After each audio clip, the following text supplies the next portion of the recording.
नमो ओं विष्णुपताय कृष्णप्रेष्ठाय बुधले श्रीमते जयपताक स्वामिनिधि नामिने नमो आचार्य पादाय निधाय कृपपदायिने गौरगतधामधाय नगर ग्रामधारिणे नमो ओं विष्णुपताय कृष्णप्रेष्ठाय बुधले श्रीमते भक्ति वेदांत स्वामिनिधि नामिने नमस्ते सारस्वती देव गौरवाणी प्रचारिणे निर्विशेष शून्यवादी पाश्चात्य देशधारिणे जय श्री कृष्ण चैतन्य प्रभु नित्यानंद श्री अद्वैत गदाधर श्रीवासादि गौर भक्त वृंदा हरे कृष्ण कृष्ण कृष्ण हरे हरे हरे राम राम राम हरे हरे नारायणं नमस्कृत्यं नरं चैव नरोत्तमं देवीं सरस्वतीं व्यासं तदोर्जय मुद्रेयेत् नष्टप्रायेषु अभद्रेषु नित्यं बाहुदय सेवया भगवति उत्तम श्लोके भक्तिर्भवति नैष्ठिकी मुखं करोति वाचालं पुङ्गुं लङ्गाय देग्रं यत्कृपातमहं वन्दे श्रीगुरुं दीनतारिणं परमानन्दं माधवं श्रीचैतन्य ईश्वरम् ओम नमो भगवते वासुदेवाय। ओम नमो भगवते वासुदेवाय। ओम नमो भगवते वासुदेवाय। इस डिवाइन ग्रेस भक्ति वेदांत स्वामी श्रील प्रभुपाद की जय। हरे कृष्णा। இன்னைக்கு மாதாஜி பாகவத பிரார்த்தனை யாராவது பண்ணுங்க.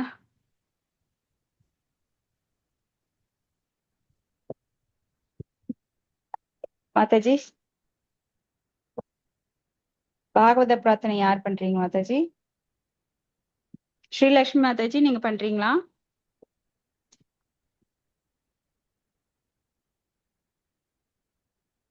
ஸ்ரீலட்சுமி மாதாஜி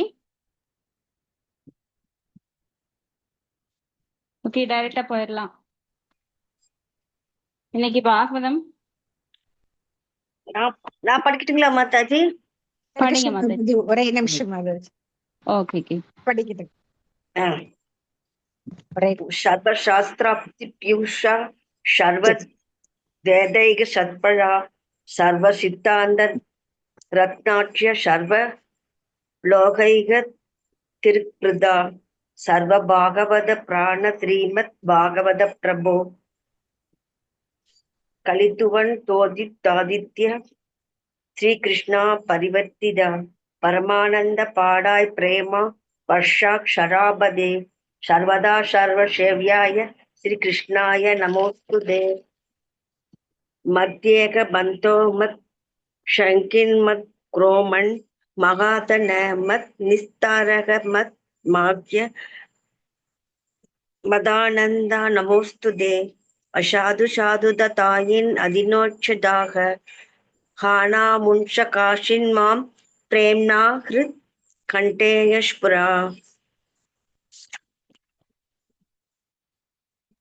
ஸ்ரீலட்சுமி மாதாஜி மொழிபெயர்ப்பு படிங்க மாதாஜி.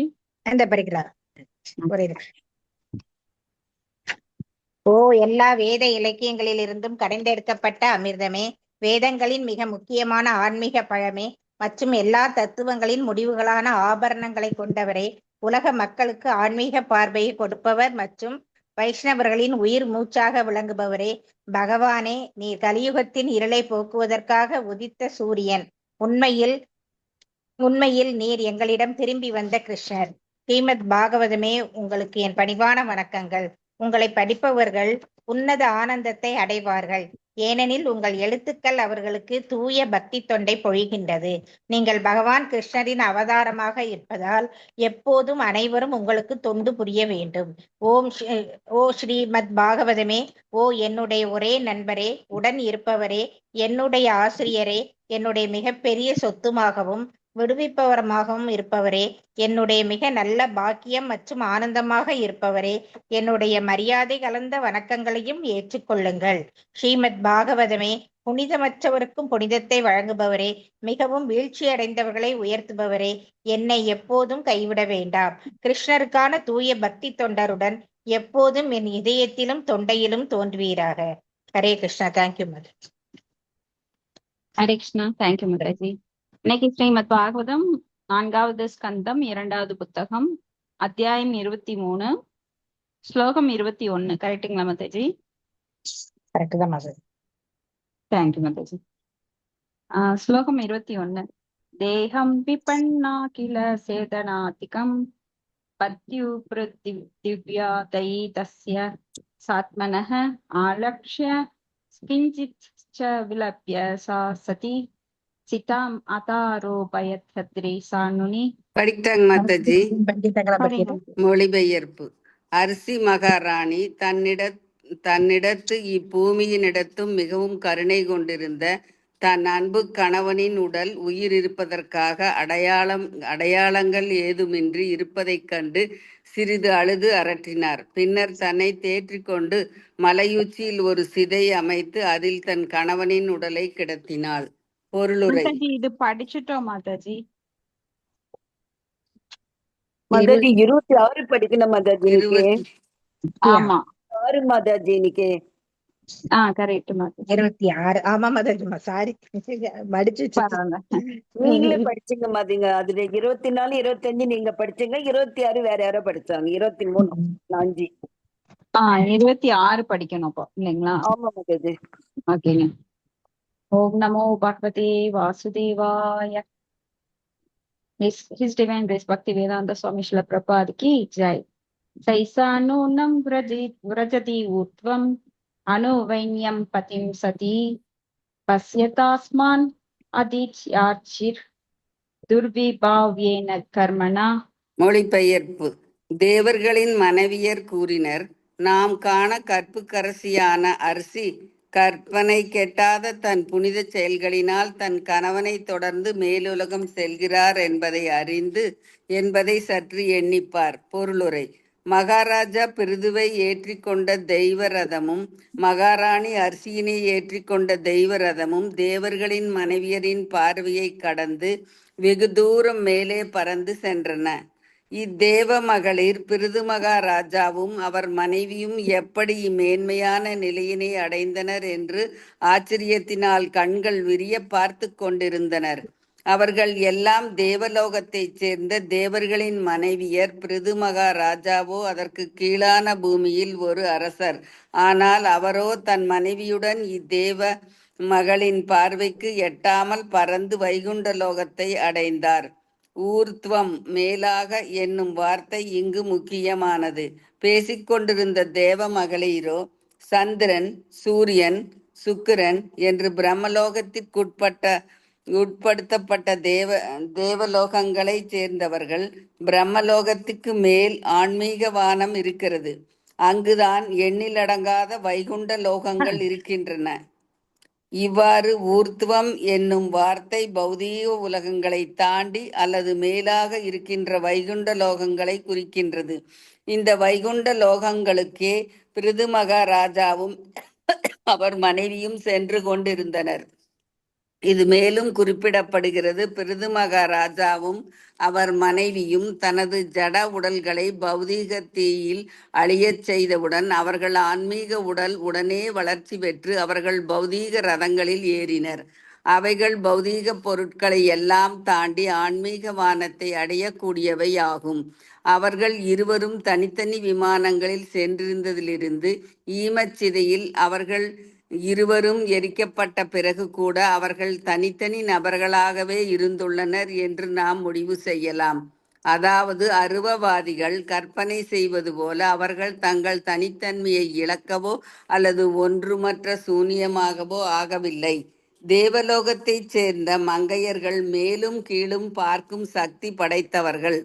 அவர்கள் கீழே பார்க்கும் பொழுது பிருது மகாராஜாவின் உடல் சிதையில் எரிந்து கொண்டிருந்ததையும் அவர் மனைவி அரிசி சிதைக்குள் புகுவதையும் காண முடிந்தது. அவர்கள் மேலே பார்க்கும் பொழுது பறக்கும் ரதங்களில் அவர்கள் இருவரும் வைகுண்ட லோகத்துக்கு சென்றதை பார்க்க முடிந்தது. இவையெல்லாம் துர்விபாவ்யேன கர்மனா, அதாவது கற்பனை கெட்டாத செயல்களினால் சாத்தியமாகின்றது. பிருது மகாராஜா உண்மையான பக்தர். அவர் மனைவி அரிசியோ அவரை பின்பற்றியவர் ஆவார். ஆகையினால் அவர்கள் இருவருமே பக்தர்களாக கருதப்பட்டனர். இருவருமே கற்பனை கெட்டாத செயல்களை செய்யும் வன்மை பெற்றவர்களாகவும் இருந்தனர். இது போன்ற செயல்கள் சாமானியனுக்கு சாத்தியமாகாது. சாதாரண மனிதன் உண்மையில் பக்தி தொண்டில் ஈடுபட முடியாது. சாதாரண பெண்ணும் கற்பிற்குரிய இதுபோன்ற சபதங்களை மேற்கொண்டு தன் கணவனை எல்லா நிலைகளிலும் பின்பற்றவும் முடியாது. ஒரு மனைவி உயர்ந்த தகுதிகளை பெற வேண்டிய அவசியம் இல்லை. மாறாக அவள் தன் கணவனின் காலடி தடத்தினை பின்பற்றி நடந்தால் என்றால் அக்கணவன் ஒரு பக்தனாக இருத்தல் வேண்டும். அக்கணவனும் மனைவியும் விடுதலை பெற்று வைகுண்ட லோகத்தை அடைகின்றனர். இதனையே மகாராஜா பிருது மற்றும் அவர் மனைவியின் செயற்கரிய செயல்களை எடுத்து காட்டுகின்றன. ஹரே கிருஷ்ணா. நன்றி மாதாஜி. கிருஷ்ணா. நன்றி மாதாஜி. இங்க வந்து பிருத்து மகாராஜா எப்படி வீடு பேறு அடைகிறார், அறம் பொருள் இன்பம், கடைசியா என்ன வீடு பேறு. அதாவது தர்ம அர்த்த காம மோக்ஷ அப்படின்னு சான்ஸ்கிருத்ல சொல்லப்படுது. மோக்ஷகதி அடைதல். சோ நம்மளோட பிறவியோட பயன் என்ன அப்படின்னா இந்த லாஸ்ட் ஸ்டேஜ் நாம் வந்து தர்மத்தின்படி பொருளீட்டுவதோ சமய நெறிகளை பின்பற்றுதலோ எதுக்காக, கடைசியாக வீடு பேறு அடைவதற்காக. அர்த்த சோ நம்ம செல்வம் சேர்க்கிறோம், அப்புறம் அனுபவிக்கிறோம். அது வந்து ஒரு எல்லைக்கு உட்பட்ட நிலையில் அனுபவித்து பின்னர் வீடு பேறு எய்தல். அப்ப இங்க பிருத்து மகாராஜா வந்து வீடு பேறு அடைகிறார். அப்போ அவர் எல்லா லோகங்களையும் தாண்டி அந்த ஆன்மீக வானில் உள்ளே நுழைகிறார். பௌதிக வானத்தை எல்லாம் தாண்டி. ஏன்னா இந்த பௌதிக வானத்தை தாண்டதுங்கிறது அவ்வளவு எளிதான காரியம் இல்லை. ஏன்னா ஒவ்வொரு அடுக்குகளும், பிரபஞ்ச அடுக்குகளும் எப்படி அது வந்து பல மடங்காக நிலம், நீர், நெருப்பு, காற்று, ஆகாயம் ஒன்றிலிருந்து ஒன்று 10 மடங்கு பெரியதா இருக்கும். அது வந்து இவ்வளவுதான் அப்படின்னால கணக்கிடவே முடியாது, அவ்வளவு பெரியது. சோ இப்படி அது வந்து அந்த ஆன்மீக வானை அடைந்து 2 பேரும் தனித்தனி விமானங்கள்ல இங்கெல்லாம் பெட்ரோல் ஊத்துனா தான் விமானம் போகும். அப்படி கிடையாது, வான ஊர்தி. அது வந்து நினைச்ச உடனே மேல எழுந்து பறக்க ஆரம்பிக்கும் அந்த வான ஊர்தியில தனித்தனியாக. அப்ப இதுல இருந்து என்ன தெரியுது அப்படின்னா, ஆத்மாக்கள் ஒன்றுடன் ஒன்று இணைவது இல்லை, ஆத்மாக்கள் சூன்யமாவதில்லை. இறந்த உடனே அவ்வளவுதான் வாழ்க்கை, வேற ஒண்ணுமே கிடையாது. நம்மளாம் ஏதோ ஜஸ்ட் பிறக்கிறோம், உடம்பு எடுக்கிறோம், அப்படியே மறைஞ்சு போயிடுறோம், மண்ணோட மண்ணா போயிடுறோம். ஆன்மானெல்லாம் தனியா கிடையாதுன்னு ஒரு நாஸ்திகவாதிகள் ரொம்ப போட்டு நம்மளெல்லாம் குழப்புவாங்க. எதன் அடிப்படையில அவங்க சொல்றாங்கன்னே தெரியாது. ஆனா இதெல்லாம் கற்பனைக்கு தகுந்த மாதிரி அவங்கவுங்க ஏதாவது ஒண்ணு பேசி வச்சுட்டு போயிடுவாங்க. அவங்க பின்னாடி போறவங்களா கண்டிப்பா குருடர்களை நம்பி பின்னாண்ட போற மாதிரி. சோ ஆன்மீக வானம் அப்படின்ற ஒண்ணுல அதுதான் நம்மளோட உண்மையான உலகம், ஆன்மீக உலகம். அங்கிருந்து தவறி இங்க நம்ம ஜட உலகத்துக்கு எப்படியோ விழுந்துட்டோம். திரும்ப நாம அங்க போற முயற்சிக்கிறது தான் இந்த மனித உடல் எடுத்ததோட அர்த்தம். சோ அதை யாரெல்லாம் பயன்படுத்திக்கிறாங்களோ அவங்க நன்மை அடைவாங்க. ஆனா ஆன்மீக வானை அடையறதுக்கு எந்த முயற்சியும் பண்ணாம இங்கேயே உண்ணுவது, உறங்குவது, உடலுறவு கொள்ளுவது, தன்னை தற்காத்து கொள்ளுவதுன்னு இந்த குண்டு சட்டியில குதிரை ஓட்டுறவங்க என்ன பண்ணுவாங்கன்னா, இதையே உண்மை என நம்பி இந்த பொய்யான உலகத்துல பொய்யான செயல்கள் செஞ்சு பொய்யா வாழ்ந்துட்டு மறுபடி துன்பத்துக்குள்ளேயே சிக்கிக்குவாங்க. அவங்கள வந்து கண்ணை கட்டி காட்டுல விட்ட மாதிரி யாராலையும் ஒண்ணுமே பண்ண முடியாது. ஏன்னா திருந்தருக்கு வாய்ப்புகள் எவ்வளவோ பகவான் கொடுக்குறார். அதையெல்லாம் நான் யூஸ் பண்ணிக்க மாட்டேன், இந்த தீக்குள்ளேயே கடந்து சாகுறேன் அப்படின்னு சொல்லி கண்மூடித்தனமா விட்டில் பூச்சி வாழ்க்கையில நிறைய பேர் நிறைய காரியங்களை, பௌதிக காரியங்களை செய்து ஆத்மாவை காப்பாற்றாதவர்களாக, ஆத்மாவை கொள்பவர்களாக இன்னும் நாம இருந்துட்டு நிறைய பேர் இப்ப கண்ணுல பாக்குறோம். நாமளும் அப்படித்தான் இருந்திருக்கிறோம். ஆனா இப்பதான் நம்மளுக்கு இந்த வாய்ப்பை பயன்படுத்திக்க ஒரு சுக்கிருதி நம்மளுக்கு கிடைச்சிருக்கு. அப்ப இங்க வந்து இவங்க 2 பேரும் போறத இந்த கீழ உலகத்துல இருக்கிற ஜட உலகத்துல இருக்கிற தேவலோகத்தை சேர்ந்த மங்கையர்கள் இவங்க எல்லாமே பாக்குறாங்க. எப்படி பிருத்து மகாராஜாவும் அவர் மனைவியும் மேல ரதங்கள்ல பறந்து போயிட்டு இருக்காங்க அப்படின்னு சொல்லிட்டு. அப்ப அப்படி அவங்க போறதுக்கு என்ன வேணும்? இந்த ஆன்மீக உடல் வேணும். அப்ப அந்த பௌதிக உடல், ஸ்தூல உடம்பு, சூட்சும உடம்பு ரெண்டையும் நீக்கும் போதுதான் நம்மளுக்கு ஆன்மீக உடல் வளர்ந்து நம்ம மேல போக முடியும். இங்க வந்து மனைவி எப்படி கணவனை, பக்தியுள்ள கணவனை பின்பற்றும் போது அவங்க தனியா அதற்காக முயற்சிக்க வேண்டிய அவசியமே கிடையாது. அப்ப கணவன் செய்யும் செயல்களினாலேயே அவங்க தானாகவே கணவன் கூட ஆன்மீக லோகத்துக்கு போறாங்க. சோ வாழ்வின் இறுதி லட்சியம், நம்மளுக்கு ஃபைனல் எக்ஸாம் இது என்னன்னா, நாமெல்லாம் பகவான்கிட்ட போகணும் அப்படிங்கிறது தான். அதற்கான முயற்சி எடுக்கலைன்னா கடைசி நேரத்துல ஆசை மட்டும் இருந்தா போதாது, அதுக்கான முயற்சியும் வேணும். நிறைய பேருக்கு ஆசை இருக்கு நாம கஷ்டமே படக்கூடாதுன்னு, ஆனா அதுக்குரிய வழிய பார்க்கணும். ஏன்னா இந்த விட்டில் பூச்சி வாழ்க்கையில இதுதான் நிரந்தரம் சொல்லிட்டு இதுக்காக கஷ்டப்படுறாங்க. பணம் சம்பாதிக்கிறதுக்கு, சொகுசா இருக்கிறதுக்கு, கார் வாங்குறதுக்கு, உடலை பேணி பாதுகாக்கிறதுக்கு, தேகாபிமானத்துல ஈடுபட்டு இருக்காங்க. இது வந்து ஜஸ்ட் டைம் பீயிங். நம்மளுக்கு போறதே தெரியாது. இப்பதான் நான் குழந்தையா இருந்தேன், இப்பதான் ஸ்கூல்ல படிச்சேன், இப்பதான் கல்யாணம் பண்ணேன், இப்பதான் குழந்தை பிறந்த மாதிரி இருக்குது, அதுக்குள்ள எனக்கு வயசாயிடுச்சான்னு கேட்கறதுக்குள்ள நம்ம வாழ்க்கை முடிஞ்சிடும். சோ இதை நிலையென நினைத்து இதுலயே ஓடிட்டு இருக்க கூடாது. சோ நம்ம ஆத்மாவுக்கான வழியை நாம கண்டிப்பா எல்லாரும் ஒரு ஜீவன்களும் ஸ்டெப் எடுக்கும் போது மட்டும்தான் அவங்க ஆன்மீக லோகத்துக்கு போக முடியும். இப்ப சில பிரபுபாதர் நமக்குள்ளேயே வழியெல்லாம் காமிச்சிட்டாரு. பகவத்கீதை கொடுத்திருக்கார், பாகவதம் கொடுத்திருக்கார், பக்தர்கள் சங்கத்தை ஏற்படுத்தி கொடுத்திருக்கார். ஆனா நான் அதையெல்லாம் யூஸ் பண்ண மாட்டேன் அப்படின்னு சொன்னா அப்ப வேற வாய்ப்பே கிடையாது. ஏன்னா ஆசை மட்டும் இருந்தா பத்தாது, அதுக்குரிய முயற்சியும் வேணும். கண்டிப்பா பாகவதம் படிக்கணும், பகவத்கீதை படிக்கணும், பகவானை புரிஞ்சுக்கணும்.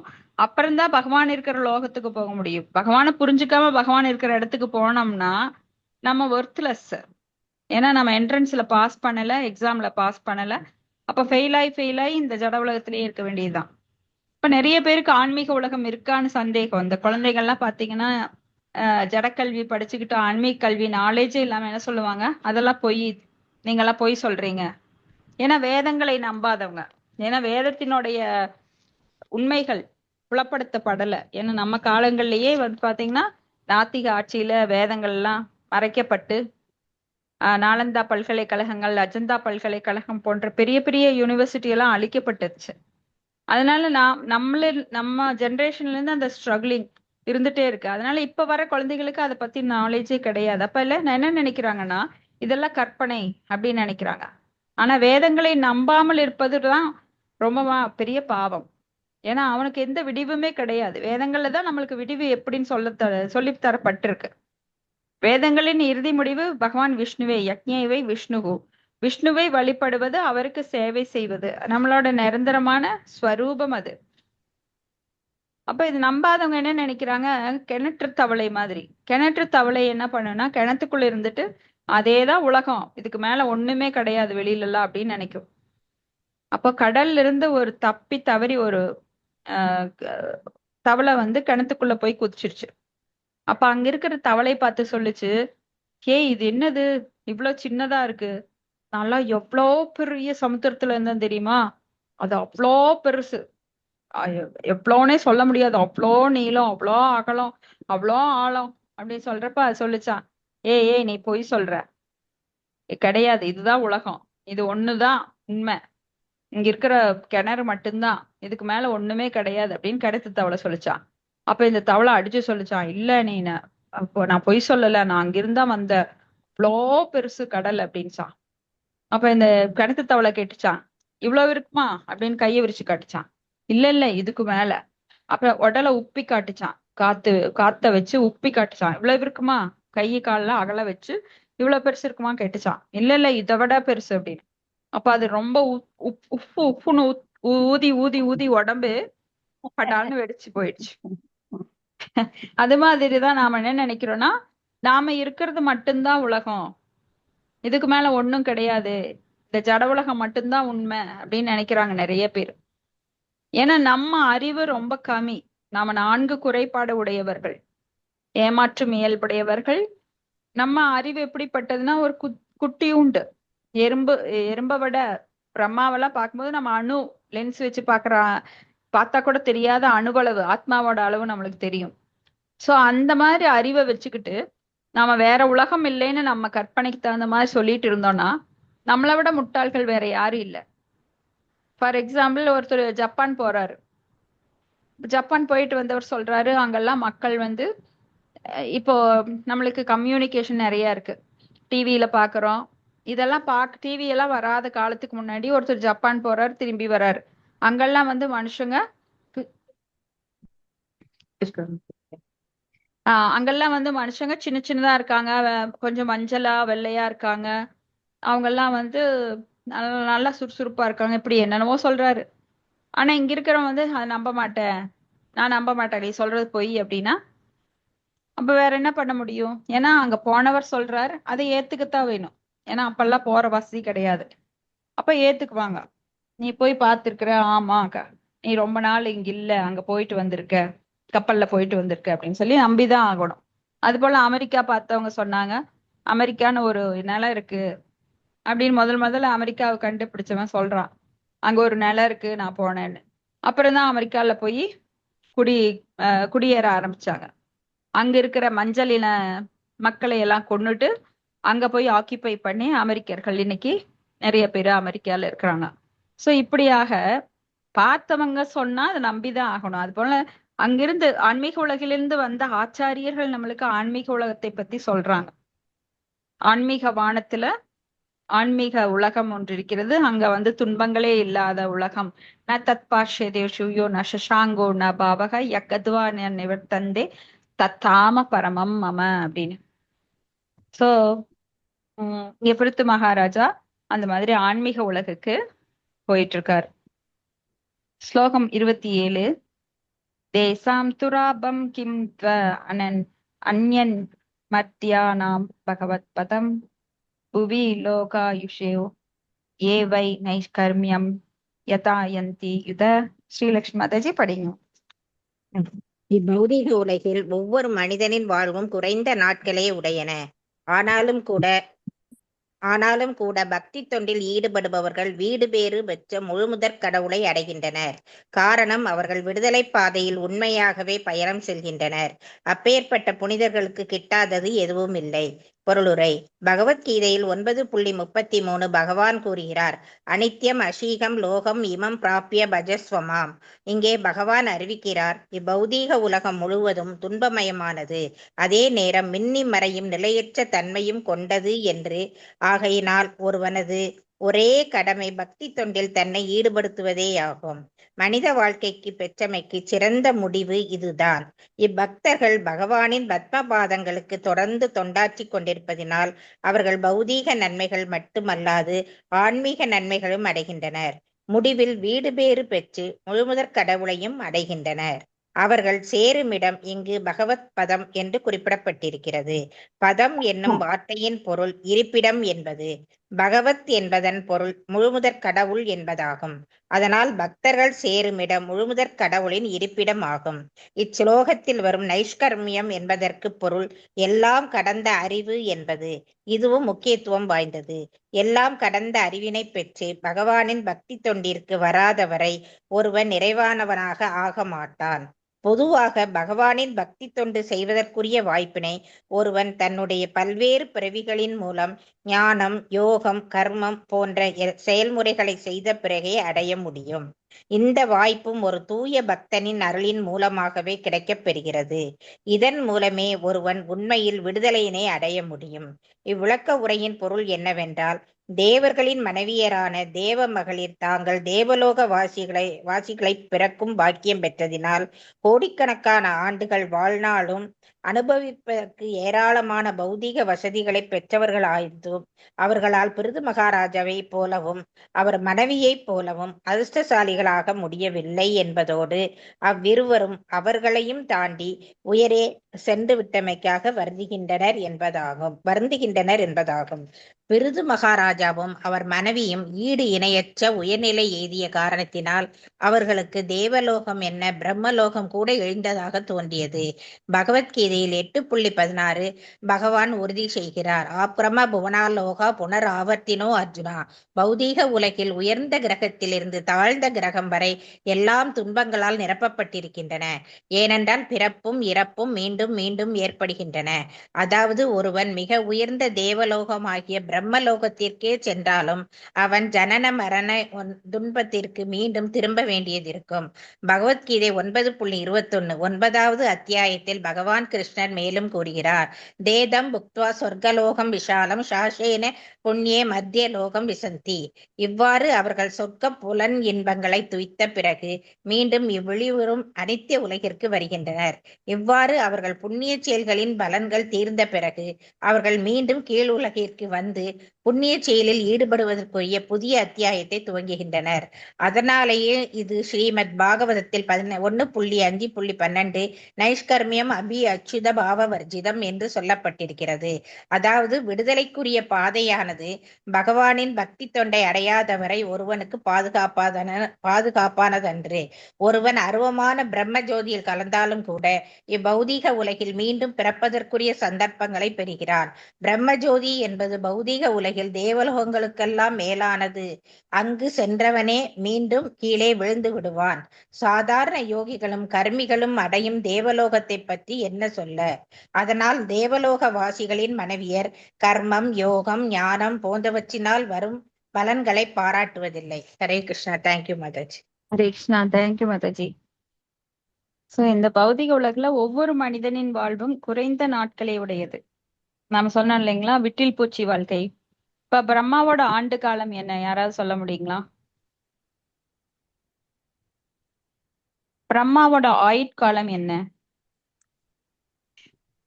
4,20,000 இல்ல, மாதாஜி நீங்க 1000 ஜென்ரலா சதுர சொல்லுங்க. ஜென்ரலா சொன்னா போறோம். அக்யூரேட்டா சொல்லினா கூட பரவாயில்ல. Mataji 1000 சதுரயுகம் into 100 Mataji. Very good. So ஒரு 1000 சதுர யுகம் அப்படின்னா அது என்ன வார்த்தை சொல்லப்படுது மாதாஜி?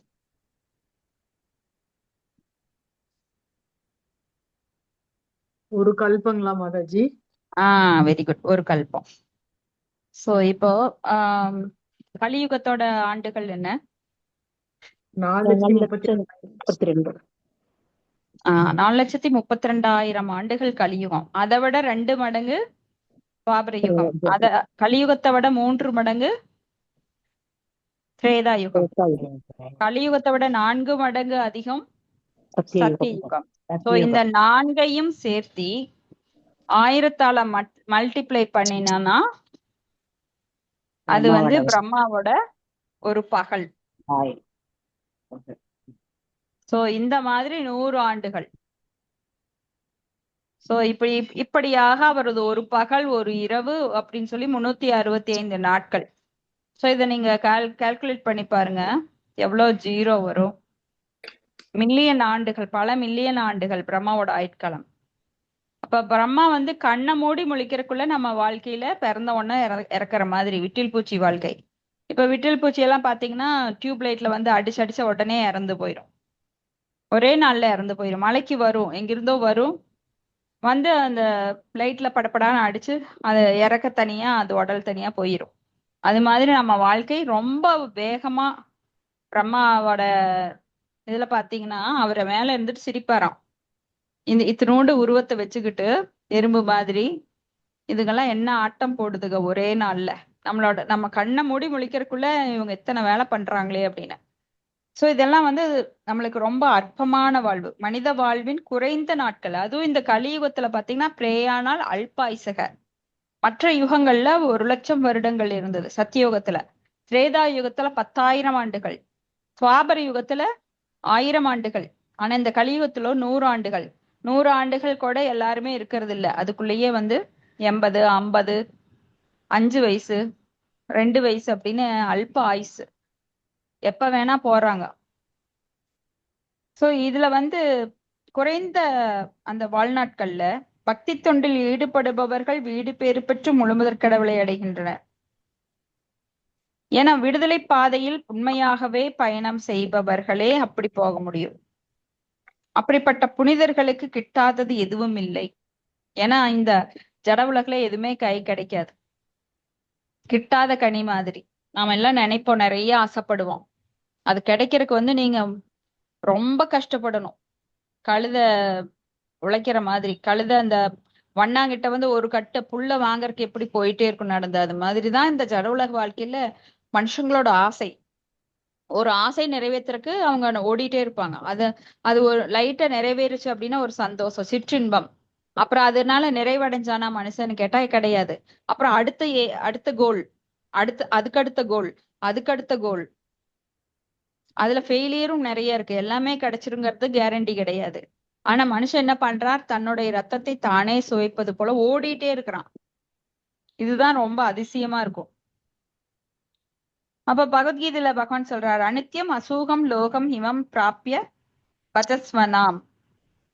பஜஸ்வமாம் அப்படின்னு. சோ இது வந்து அனித்யம், அசூகம், சுகமே கிடையாது, துன்பமயமானது, துக்காலயம். அப்போ ஒரே கடமை நம்மளுக்கு என்ன அப்படின்னா, பக்தி தொண்டு பண்ணி நம்ம ஆத்மாவை ஈடேற்றுவது மட்டுமே. மனித வாழ்க்கைக்கு இதுதான் முடிவு, சிறந்த முடிவு. ஏன்னா மனித உடல் அதுக்காகத்தான் கருவியாக கொடுக்கப்பட்டிருக்கு இந்த ஆத்மாக்கு. நம்ம ஆத்மாவை விடுவிப்பதற்கு மற்ற உடல் எல்லாம், பன்னியோட உடலோ, நாயோட உடலோ, பறவையோட உடலோ, சுறாமீனோட உடலோ, இதெல்லாம் வந்து தாவரங்கள் உடலோ வந்து ஆத்மாவை விடுவிக்க முடியாது. மனித உடல்ல ஒண்ணு மட்டும்தான் விடுவிக்க முடியும். அது சிறந்த மனுஷம் ஜென்மம் சூதுர்லபம். இந்த மனுஷ ஜென்மம் கிடைக்கிறது ரொம்ப அரிது. இப்ப பகவானின் பத்ம பாதங்களுக்கு தொடர்ந்து தொண்டாட்டி கொண்டிருப்பதால் அவர்கள் பௌதிக நன்மைகளை மட்டுமல்லாத ஆன்மீக நன்மைகளையும் அடைகின்றனர். முடிவா வீடு பேரு கடவுளை அடைகின்றனர். இதுதான் பகவத் பதம். பதம் அப்படின்னா இருப்பிடம், அதுதான் உண்மையான இருப்பிடம். இப்ப பகவத் அப்படின்னா முழுமுதற் கடவுள். முழுமுதற் கடவுளிடம் நாம் சேர வேண்டும். அப்ப நைஸ்கர்மியம் அப்படின்னா என்னன்னா, எல்லாம் கடந்த அறிவு. ஆனா இந்த எல்லாம் கடந்த அறிவு எப்ப கிடைக்கும்னா, பகவானோட பக்தி தொண்டுக்கு வரும்போதுதான். கர்மமோ ஞானமோ இல்ல ஞானமோ யோகமோ அதெல்லாம் வந்து அந்த செய்முறையினால நம்ம அடைய முடியாது. பக்தி தொண்டினால் மட்டுமே அதை அடைய முடியும், அந்த இறுதி லட்சியமான அந்த வைகுந்தத்தை. இப்ப தூய பக்தனின் அருளின் மூலமாகத்தான் அது கிடைக்கும். இது ரொம்ப முக்கியமான விஷயம். என்னன்னா, நம்மளுக்கு எப்படி பக்தி கிடைக்குதுன்னா, பகவானே வந்து நேர்ல ஊட்ட மாட்டார். சோ ஒரு தூய பக்தனை நம்ம கிட்ட அனுப்புவார். எப்படின்னா சைத்திய குருவாக பகவான் இருக்கிறார். அப்ப சைத்திய குருவாக உள்ளிருந்து நீ போய் அவனை பாரு, இல்ல அந்த பக்தனை வந்து நம்ம எங்கேயாவது பாக்குற மாதிரி ஏற்பாடு பண்ணுவார். இதெல்லாம் கடவுளோட செயல் தான். ஏன்னா எல்லாருக்குள்ளேயும் பரமாத்மாவாக பகவான் இருக்கிறார், எல்லா உள்ளத்திலையும். அப்போ ஒரு உள்ளத்துல இருந்து அவனோட புண்ணிய பலனுக்கு தகுந்த மாதிரி, சுக்ருதிக்கு தகுந்த மாதிரி பகவான் வந்து அவன் அந்த சுக்ருதி மினிமம் அல்லது ஒரு அளவு சுக்ருதி இருந்தா மட்டும்தான் அவனுக்கு இந்த பிராப்தம் கிடைக்கும். அப்ப பகவான் வந்து அந்த சுக்ருதி கிடைச்ச உடனே அந்த ஆத்மாவை தூண்டி விடுறார். நீ போய் அந்த அந்த பக்தன் கிட்ட பகவத் சிந்தனைகளை மேம்படுத்திக்கிறதுக்காக பகவத்கீதை கேளு, பாகவதம் கேளு, என்னை பற்றி அறிவை வளர்த்துக்கோப்போ அப்படின்னு சொல்லி தூண்டி விடுறார். அப்போ அதனால ஒரு தூய பக்தனை முதலாக நாம் சந்திக்கும் போது நம்ம வாழ்க்கையில பெரிய திருப்பம் உண்டாகின்றது. இதன் மூலமே ஒருவன் உண்மையில் விடுதலையினை அடைய முடியும். அப்படின்னா இதுக்கு பொருள் என்னன்னா, தேவர்களின் மனைவியரான தேவ மகளிர் தாங்கள் தேவலோகவாசிகளை பிறக்கும் பாக்கியம் பெற்றதினால் கோடிக்கணக்கான ஆண்டு வாழ்நாளும் அனுபவிப்பதற்கு ஏராளமான பௌதிக வசதிகளின் பெற்றவர்களாக இருந்தும் அவர்களால் பிருத்து மகாராஜாவும் அவர் மனைவியும் போலவும் அதிர்ஷ்டசாலி ஆக முடியவில்லை அப்படின்னு வருந்துறாங்க.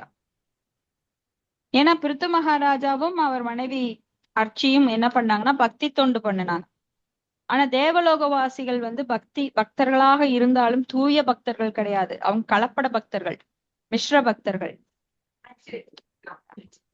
அதாவது அவங்க அனுபவிக்கணுங்கிற ஆசையில தான் தேவலோகம் போறாங்க. தேவலோகம் அப்படின்னாலே அங்க வந்து அனுபவிக்க ஏராளமான வசதிகள் இருக்கும். அதனாலதான் நிறைய பேர் மக்கள் என்ன பண்றாங்கன்னா, தேவலோகம் தான் இறுதி, அதுக்கு மேல எந்த லோகம் கிடையாது. ஏன்னா அவங்களுக்கு நாலேஜ் கிடையாது. நாலேஜ் வளர்த்திக்கிறதுக்கு அவங்க ஒரு தூய பக்தரை ஏற்றுக்கொள்ளவில்லை, அல்லது பகவத்கீதை பாகவதத்தை ஏற்றுக்கொள்ளவில்லை, சாஸ்திரங்களை ஏற்றுக்கொள்ளவில்லை. அதனால அவங்களுக்கு தெரியல. அப்ப தூய பக்தி தொண்டு ஒண்ணுமே பகவானிடம் நம்மளை உயர்த்துமோ தவிர, நிறைய புண்ணியங்களை செய்யறதுனால எங்க போவாங்கன்னா தேவலோகத்துக்கு போவாங்க. இந்திரனோட லோகத்துக்கு போய் அங்க நிறைய சுகங்கள் இருக்கும். இங்க விட வாழ்நாட்கள் அதிகமா இருக்கும். எப்படின்னா அங்க 6 மாத காலம் நம்மளோட ஒரு பகல், 6 மாத காலம் நம்மளோட 6 மாத காலம் அங்க ஒரு இரவு. அங்கெல்லாம் வந்து நம்மளுக்கு கேட்டதெல்லாம் கிடைக்கும். பெரிய பெரிய மாளிகைகள், நிறைய அனுபவிப்பதற்கு நிறைய மதுபானங்கள். அப்ப அதெல்லாம் வந்து அங்க சுகம் அனுபவிக்கிறோம் இல்லையா, அங்கெல்லாம் இப்படி எல்லாம் நிறைய மாது அதெல்லாம் பண்ணினா நம்மளுக்கு பாவம் வருமானு அடுத்த கேள்வி யாருக்காவது வரலாம். ஆனா அது பாவம் வராது. ஏன்னா நீங்க செஞ்ச புண்ணியத்திற்கு நீங்க என்ன அனுபவிக்கணும்னு நினைக்கிறீங்களோ அதெல்லாம் அங்க அனுபவிக்கலாம். சோ அங்க வந்து பாவத்துக்கு இதுதான் கர்ம பூமி. அதாவது இந்த மத்தியில இருக்கிற இந்த பூமி, இந்த பூலோகம், இதுதான் கர்ம பூமி. அதாவது செயல் செய்து அதற்கு தகுந்த பலன்களை பெறுவது. அந்த பலன்களுக்கு ஏற்ப நீங்க மேலேயோ கீழேயோ போறது. அப்ப மேல போனா இன்பத்தை அனுபவிப்பீங்க. அங்க பலன் கிடையாது, கர்மம் கிடையாது. அங்க இன்பத்தை அனுபவிக்கிறதுக்கு மட்டும்தான் அந்த லோகம். பாவம் செய்யறதுக்கு ஆனதில்ல. அப்ப இன்பம் முடிஞ்ச உடனே மறுபடியும் கீழே விழுகிறீங்க. அப்புறம் மறுபடியும் கர்மம் பண்றீங்க. அதன் மூலமா நீங்க நிறைய பாவங்களை சேர்க்கும் போது கீழே தள்ளப்படுறீங்க யமலோகத்துக்கு. அங்க போய் தண்டனை அனுபவிக்கிறீங்க, மறுபடியும் பிறக்கிறீங்க. சோ இது வந்து ரொட்டீனா நடந்துட்டே இருக்கும். இதனால என்ன லாபம்? சோ என்னைக்காவது ஒரு நாள் நீங்க தொடங்கின செயலை முடிக்கணும். நாம எல்லாரும் என்ன பண்றோம்? ஆன்மீக லோகத்துல இருந்து இங்க ஒரு யாத்திரை வந்திருக்கிறோம். நம்ம யாத்திரையை முடிச்சாதான் நம்மளுக்கு ஒரு சந்தோஷம் இருக்கும். நீங்க காசியோ இல்ல கன்னியாகுமரியோ, ஹரே கிருஷ்ணா, நீங்க காசியோ கன்னியாகுமரியோ போறீங்க வீட்டை விட்டுட்டு. ஆனா இங்க வீடு வந்து சொந்த வீடு, உறவினர்கள், சொத்து எல்லாம் இருக்கு. யாத்திரை தான் போறீங்க. அப்ப யாத்திரை முடிச்சுட்டு வீடு வந்தாதான் உங்களுக்கு நிம்மதியா இருக்கும். இல்ல யாத்திரையிலேயே பல கஷ்டங்கள் இருக்கும். சாப்பாடு கிடைக்காது, தண்ணி கிடைக்காது, சரியான வசதி இருக்காது, டிராவலிங் டயர்டா இருக்கும். எப்படா வீடு போய் சேருவோம்? அந்த ஏக்கம் எல்லாருக்குமே இருக்கும். வீட்டு வந்து நான் அப்பாடா சொந்த இடம் வந்தாச்சு, இப்பதான் நிம்மதி அப்படின்னு மூட்டையெல்லாம் கொண்டு வந்து அவிழ்த்து எல்லாம் நம்ம சரி பண்ணுவோம். அது போல நம்ம ஆன்மீக லோகத்திலிருந்து எத்தனையோ ஜென்மங்கள் கடந்து நம்ம இங்க யாத்திரை வந்திருக்கோம். ஆனா பயணத்தை முடிக்க முடியாம நடுக்காட்டுல விட்ட மாதிரி, கண்ணை கட்டி விட்ட மாதிரி நம்ம வந்து எங்கிருந்து தொடங்கணும்னு தெரியாமையே முடிக்க வழி தெரியாம அலைஞ்சிட்டு இருக்கோம். ஆனா அந்த எக்ஸிட் நம்மளுக்கு இப்ப கிடைச்சிருக்கு. எப்படி? சில பிரபுபாதர் மூலமா, பகவத்கீதை பாகவதம் மூலமா நம்மளுக்கு வழி காமிக்கிறார். நீங்கெல்லாம் வந்து உங்க சொந்த பிளேஸ் இல்ல, மயக்கத்துல இருக்கிறீங்க. நீங்கெல்லாம் உங்க உடல்னு நினைச்சுக்கிட்டு இதுதான் என்னுடைய உடல், இதுதான் என்னுடைய வீடு, இது என் நண்பர்கள், இது என் உறவினர்கள், இது என் இடம், என்னோட சொத்து, இப்படி உங்களை பொய்யாக அடையாளம் கண்டு கொண்டு இங்கேயே உட்கார்ந்துக்காதீங்க. தயவு செஞ்சு இந்த உடலை எடுக்கிறத விட்டுட்டு. ஏன்னா இந்த உடல் எடுத்தாலே துன்பம்.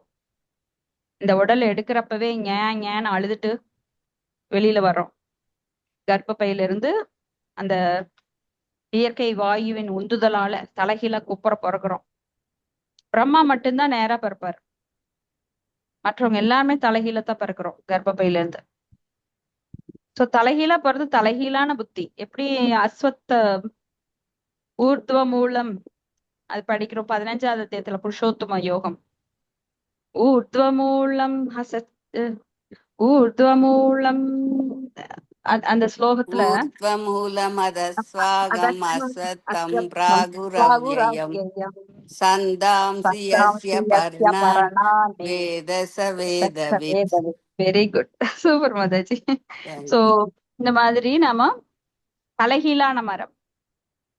தலைகீழான மரத்துல நிழல் மட்டும்தான் தெரியும் தண்ணியில. நீங்க குளக்கரை பக்கம் தண்ணீர் கரையில எல்லாம் போய் பாத்தீங்களா, அந்த மரம் வந்து தண்ணிக்குள்ள தலைகீழ தெரியும். அது போல இந்த ஜட வாழ்க்கையானது ஆன்மீக வாழ்க்கைக்கு ஆப்போசிட். இல்லாத ஒன்றை இருப்பதாக நினைப்பது, இருப்பதை இல்லாததாக நினைப்பது. உண்மையான வாழ்வு எங்க இருக்குன்னா ஆன்மீக லோகத்துல. அதனோட நிழல் தான் இங்க. அப்ப இல்லாத ஒன்றை இருப்பதாக நினைத்து கொண்டு அந்த மயக்கத்துல இங்க ஈடுபட்டுட்டு இருக்கிறோம். சோ திரும்பி நாம ஆன்மீக லோகத்துக்கு போனாதான் அந்த நிஜ நம்மளோட சொரூப நிலை, உண்மையான வாழ்க்கை தொடங்குது. சோ அதுக்காகத்தான் இங்க தேவர்கள் எல்லாம் ஆபிரம்ம புவனாலோகா புனர் ஆபார்த்தினோ அர்ஜுன மாமுபேத்தியத்து கவுந்தைய புனர்ஜென்மன வித்தியதே அப்படின்னு பிரம்மலோகம், அதாவது சத்தியலோகத்திலிருந்து கீழே பாதாள லோகம் வரை எங்கு சுற்றி திரிந்தாலும் நம்மளுக்கு வந்து பிறப்பு இறப்பு முதுமை நோய் ஜென்ம விருத்தி ஜரா வியாதி அதுல கஷ்டப்பட்டுட்டு தான் இருப்போம். அப்போ உண்மையான லோகத்திற்கு போனோம்னா இந்த சிக்கல்ல இருந்து நாம விடுபடுவோம். அப்போ இப்படி லலிதா மாதாஜி மியூட் பண்ணிக்கோங்க. இப்படி அவர்கள் சொர்க்கப்புலன் இன்பங்களை துய்த்த பிறகு மீண்டும் இவ்வழிவுறும் அந்நிய உலகிற்கு வருகின்றனர். இவ்வாறு அவர்கள் புண்ணிய செயல்களின் பலன்கள் தீர்ந்த பிறகு அவர்கள் மீண்டும் கீழுலகத்துக்கு வந்து புண்ணிய செயலில் ஈடுபடுவதற்குரிய புதிய அத்தியாயத்தை துவங்குகின்றனர். புன சர்வித சர்வனானாம். மீண்டும் மீண்டும் மீண்டும் இதேதான் நடக்கும். அதனால நைஸ்கர்மியம் அபி அச்சுத பாவ வர்ஜிதம் அப்படின்னு பாகவத்துல சொல்லப்பட்டிருக்கு. அப்ப விடுதலைக்குரிய பாதையானது பகவானின் பக்தி தொண்டை அடையாதவரை ஒருவனுக்கு பாதுகாப்பற்றது, பாதுகாப்பானதன்று. அதாவது பாதுகாப்பே கிடையாது இதுல. நைஸ்கர்மியம் அப்படின்னா என்ன? கர்மமே அதுல இருக்காது. நைஸ்கர்மியம் அப்படின்னா அதாவது கர்மம் செய்யணும், வேலை இருக்கும். கர்மம்னா செயல், செயல் இருக்கும். ஆனா அது எப்படி ஆஹ் கர்மத்தின் பலன்கள் நம்மளுக்கு கிடைக்காது. அது எப்படி வரும் அப்படின்னா பக்தி தொண்டினால் மட்டுமே. நீங்க வேலை செய்வீங்க, அதுக்கு புண்ணியமோ பாவமோ நல்லதோ கெட்டதோ எதுவுமே இருக்காது. ஏன்னா இருமைத்தன்மைகள் கொண்ட இந்த உலகத்துல ஏதாவது ஒண்ணு நம்மளுக்கு இருந்துட்டே இருக்கும். ஆனா பக்தி தொண்டு பண்ணும்போது ரெண்டுமே வராது. ஏன்னா எல்லாமே பகவானுக்கு நீங்க சமர்ப்பணம் பண்றதுனால எல்லாமே அவர் பாத்துக்குவார். என்கிட்ட கொடுத்துரு, நான் பாத்துக்கிறேன், நீ நீ பாட்டுக்கு என்னை வணங்கிட்டு இரு போதும். ஏன்னா பகவானுக்கு தெரியும் தன்னோட குழந்தைக்கு என்ன கொடுக்கணும் அப்படிங்கிறது. நல்லதோ கெட்டதோ நீங்க எப்பவுமே பகவானுக்கு தொண்டு செய்ய ஏதோ ஒரு விதத்துல நீங்க பகவானுக்கு தொண்டு புரியறதுன்னா, நீங்க என்ன செஞ்சா தொண்டுன்னு ஆரம்பத்துல எனக்கு பக்தி தொண்டுன்னா என்னன்னு புரியல. அப்புறம்தான் நவவித பக்தி தொண்டு, ஸ்ரவணம் கேட்கறதே போதும், அதுவே உயர்ந்த பக்தி தொண்டு. ஏன்னா கேட்பது என்பது ரொம்ப எளிமையானது. இதுக்கெல்லாம் நீங்க எந்த ரிஸ்க் எடுக்க வேண்டாம். காதுக்கெல்லாம் வந்து சர்வீஸ் பண்ணி பெட்ரோல் ஊத்தி ஜட உலகுல எவ்வளவு கஷ்டப்படுறோம். ஒவ்வொன்னு எங்காவது போகணும் அப்படின்னா அதுக்கு எவ்வளவு செலவு பண்றோம்.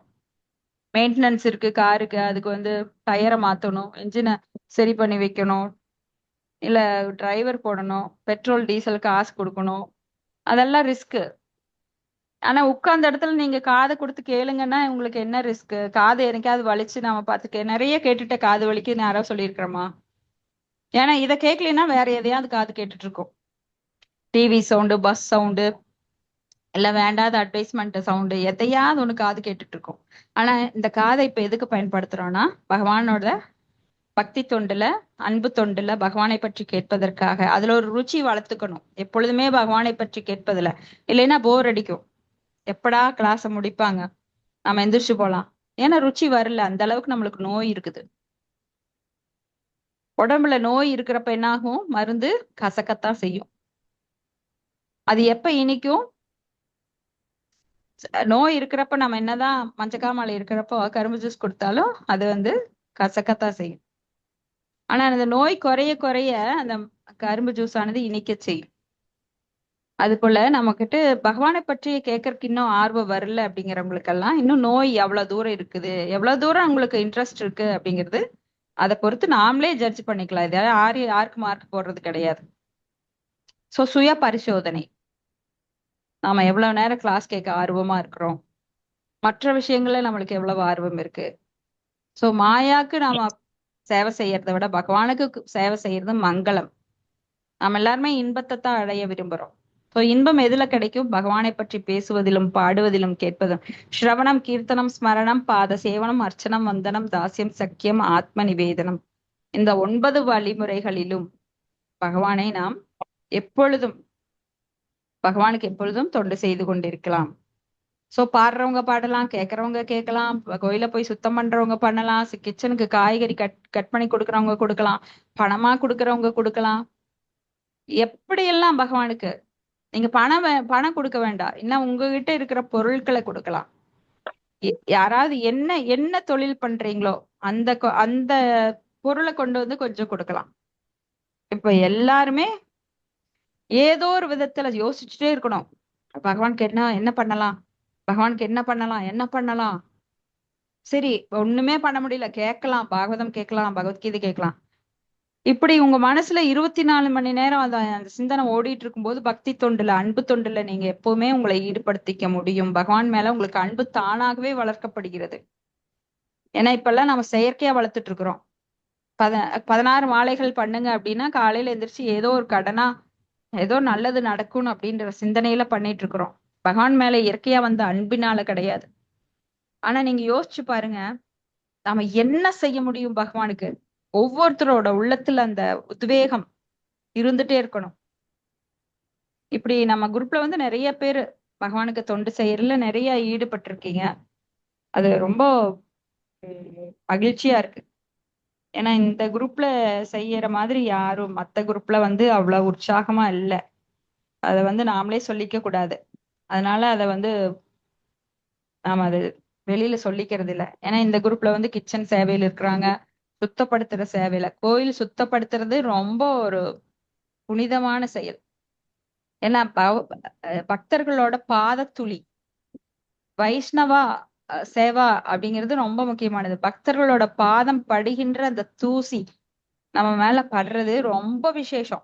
அதை வந்து கையால அள்ளி அந்த வேண்டாத குப்பைகளை எல்லாம் குப்பை தொட்டியில போடுறதுங்கிறது ரொம்ப விசேஷம். இது வந்து நிறைய பேர் இப்போ எடுத்து செய்யறாங்க நம்ம குரூப்ல. சோ கிச்சன்ல பாத்தீங்கன்னா நிறைய பேர் இருக்காங்க, இந்த மாதிரி சேவையில் இருக்காங்க. காய்கறி கட் பண்ணி கொடுக்கறது. ஆபீஸ்ல பாத்தீங்கன்னா இப்போ ரவீந்தர் பிரபு, ஆஷா மாதாஜி, ஆசா மாதாஜியோட பிரபு ரவீந்தர் பிரபு, அப்புறம் கிருஷ்ணபிரியா மாதாஜி. அவங்க கிருஷ்ணபிரியா மாதாஜி ஐடியில் இருக்கிறதுனால அந்த சேவை எடுத்துட்டாங்க. சின்ன பொண்ணுதான், ஆனா ரொம்ப நல்லா பண்றாங்க. ரவீந்தர் பிரபு கம்ப்யூட்டர் ஆப்ரேட் பண்றதுனால அது டெய்லி போய் ஃப்ரீயா கம்ப்யூட்டர்ல ஃபீட் பண்ணி நிறைய ஹெல்ப் பண்றாரு. ஸோ யாருக்கு என்ன முடியுமோ அதையெல்லாம் பகவானுக்கு செய்யணுங்கிற ஒரு மனசுல நினைச்சிட்டே படுங்க, ஏங்குங்க. பகவானே உனக்கு எந்த விதத்துல நான் செய்ய முடியும் அப்படிங்கப்போ அவரே ஐடியா கொடுப்பார். ஏன்னா உள்ளத்துல இருக்கிற அந்த பரமாத்மா நீங்க ஏங்கும் போது உங்களுக்கு வழி காமிப்பார். நீங்க ஒண்ணுமே தேமேன்னு உட்காந்துட்டு இருந்தீங்கன்னா வெறும் சாண்டிங் மட்டும் பண்றது, கிளாஸ மட்டும் கேட்டுக்கிறது, ஏன்னா உள்ளத்துல வந்து உங்களுக்கு ஆர்வம் இல்லை அப்படின்னா பகவான் சரி இப்படியே மெதுவா வா. நீ எப்போ உனக்கு ஆர்வம் வருதோ அப்ப வந்து நீங்க புலம்பணும். எப்படின்னா ஜட ரீதியா இல்ல, பகவானே உனக்கு நான் ஒண்ணுமே செய்ய முடியலையே, நீ எத்தனையோ எனக்கு செஞ்சிருக்க, நான் எத்தனை செஞ்சாலும் இந்த கடனை அடைக்க முடியாது, ஆனா எனக்கு உனக்கு செய்யணும்னு எனக்கு ரொம்ப ஆசைன்னு மனசுல கேட்டுட்டே இருங்க. உங்களுக்கு ஏதோ ஒரு வழியை காமிச்சிட்டே இருப்பாரு. நீங்க வந்து பகவானுக்கு எந்த வழியிலயாவது சேவை செஞ்சுட்டே இருக்கலாம்.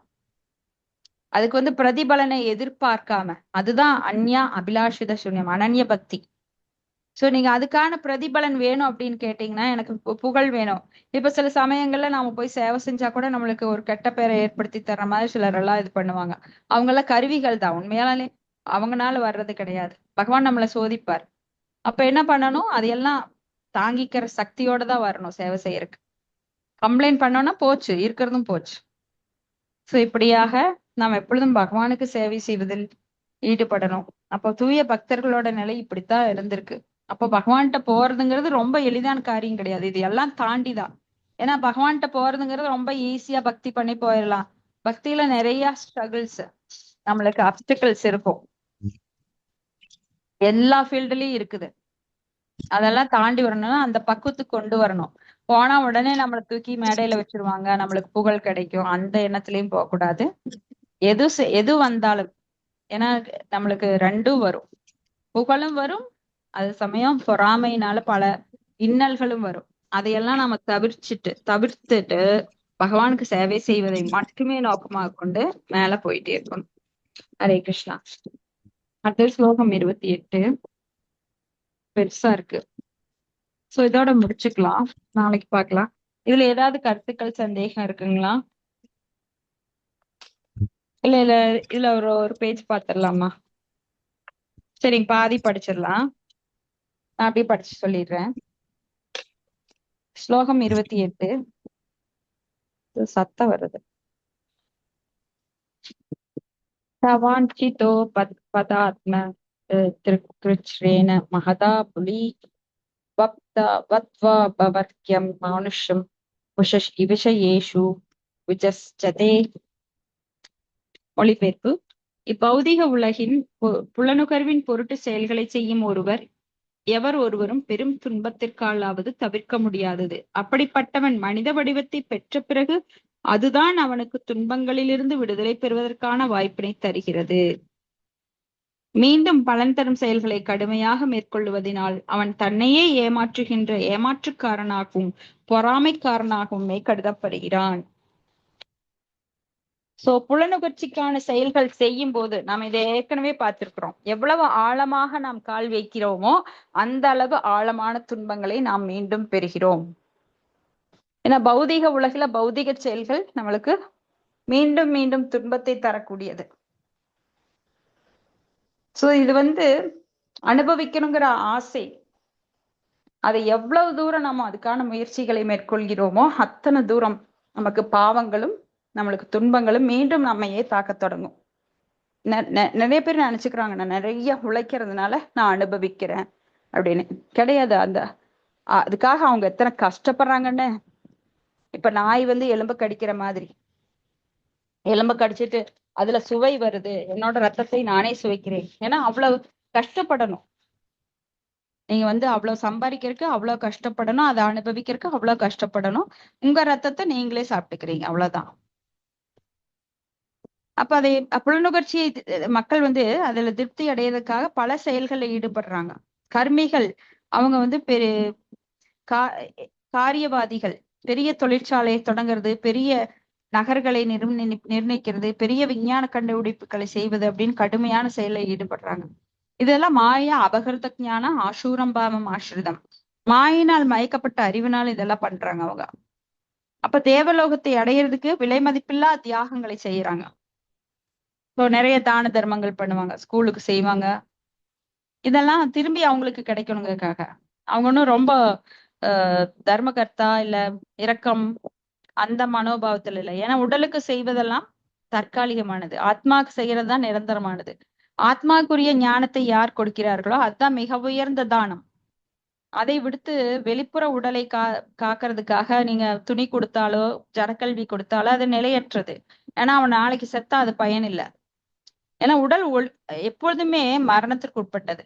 உடலை நீங்க என்னதான் நிறைய பேர் பாத்தீங்கன்னா மருத்துவம் அந்த உடல் பயிற்சி அதனால தீவிரமா இருப்பாங்க. நீங்க என்னதான் செஞ்சாலும் உங்க கர்மா என்ன, இந்த நாள்ல நீ இறக்கணும்னு இருந்தா இறந்துதான் ஆகணும். நீங்க எந்த வேகமான சித்தா எடுத்தாலும் சரி, ஆயுர்வேதிக் எடுத்தாலும் சரி, அலோபதி எடுத்தாலும் சரி, குட்டிக்கரணம் அடிச்சு எவ்வளவு எக்ஸசைஸ் பண்ணினாலும் சரி. ஏன்னா பெரிய பெரிய யோகிகள் அவங்க எல்லாம் உடலை விட்டுருக்குறாங்க. யாருமே நிலையாக இருந்ததில்லை. எப்படி இருந்தாலும் உடல் அழிய போறது. அதை பேணி பாதுகாக்கிறதுக்கெல்லாம் பிரமிடுகள் பண்ணுவாங்க பாருங்க, எகிப்து நாட்டு மன்னர்கள் எல்லாம். அவங்க உடல் நல்லா இருக்கும், ஆனா ஆத்மா எங்கேயோ போயிடும். அந்த உடலுக்கு அவ்வளவோ செலவு பண்ணுவாங்க, எவ்வளவோ தைலம் எல்லாம் பூசி அதை பாதுகாப்பா எடுத்து வச்சிருப்பாங்க. அதை நீங்க பாத்தீங்கன்னா அந்த தோல் மட்டும்தான் இருக்கும். அதுக்கு எதுக்கு அது பாதுகாப்பு? அதுல என்ன கிடைக்க போகுது? அந்த தோல்னால யாருக்கு என்ன பிரயோஜனம்? அந்த உடலை பாதுகாக்கிறதுக்கு அவ்வளவு செலவு செய்வாங்க. அந்த தைலம் பூசி பிரமீடு கட்டி அவ்வளவு கோடிக்கணக்கான செலவு பண்ணி அதெல்லாம் பண்ணி வச்சிருக்கிறாங்க. அதுல என்ன யூசேஜ் ஒண்ணுமே புரியல. சோ உடலை பாதுகாப்பதை விட அந்த ஆத்மாவை பாதுகாப்பதுதான் ரொம்ப முக்கியம்.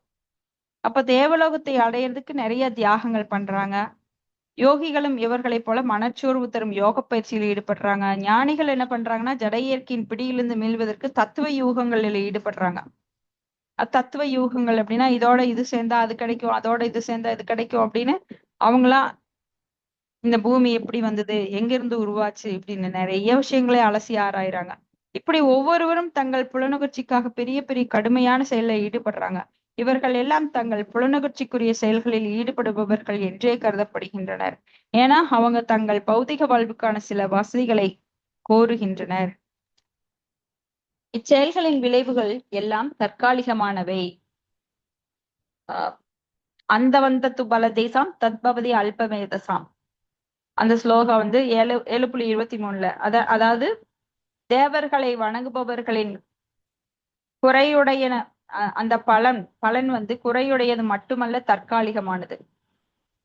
ஆகையினால் யோகிகள் கர்மிகள் மற்றும் ஞானியர்கள் செயலினால் வரும் பலன்கள் இறுதியுடையவை. ஏன்னா அதுக்குன்னு ஒரு இறுதி இருக்கு. தத்பவதி அல்பமேதசாம், இதையெல்லாம் குறைமதியோர் கூடியது. விஷய எனும் வார்த்தை புலனுகர்ச்சியை குறிக்கிறது. கர்மிகள்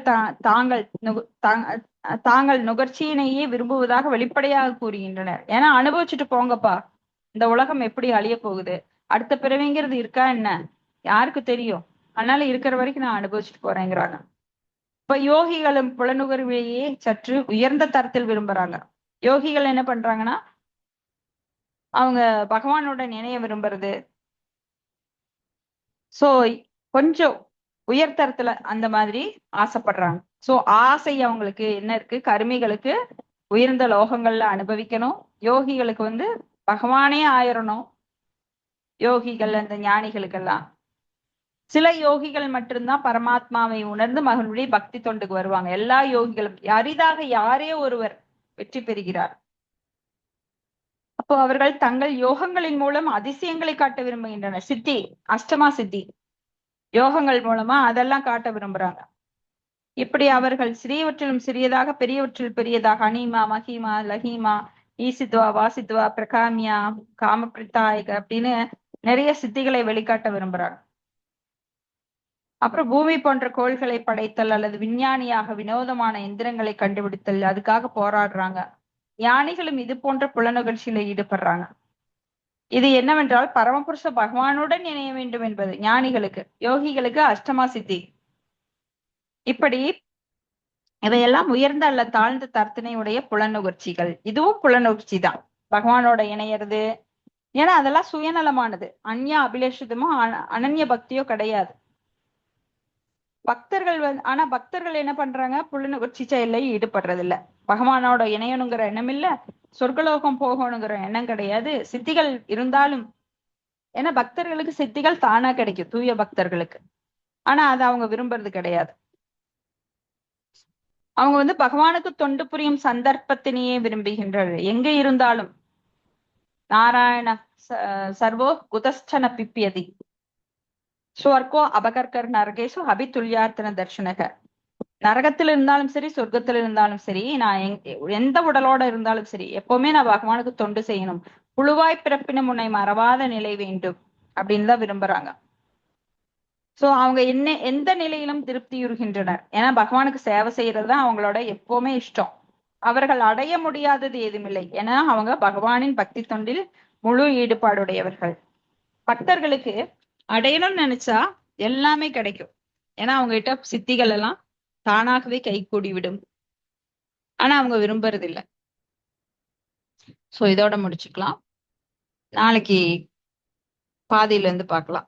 ஹரே கிருஷ்ணா. உங்களுக்கு ஏதாவது சந்தேகம் இருந்தா நம்ம டிஸ்கஸ் பண்ணலாம்.